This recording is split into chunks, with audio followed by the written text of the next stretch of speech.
Yaxshilab bir maqtaning, keldim, bir oy tursa ham qotmaydigan, xamiri og'izda o'qlanadigan, pishirib sotsa yili yaxshigina daromad keltiradigan shirinlik retsepti bilan keldim. Madalangan yong'oqni shakar bilan aralashtirib, bitta tuxumni oqini solib aralashtirib, nachinkamizni olib qo'yib, xamir qoramiz. Admiral oliy navli unni elakdan o'tkazib, xona haroratidagi o'na margarini razrihletelni solib, yaxshilab urpolab olamiz. Smetana hamda bitta tuxum sarig'ini solib, o'rtacha yumshoqlikda xamir qoramiz.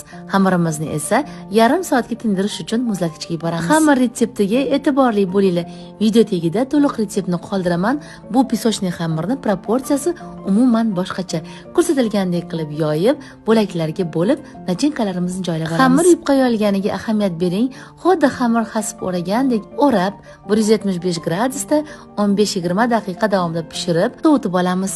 Shakar upasiga belaymiz. Retsept tayyor. Retsept yoqqan bo'lsa, notirangizni duo qilishni unutmang.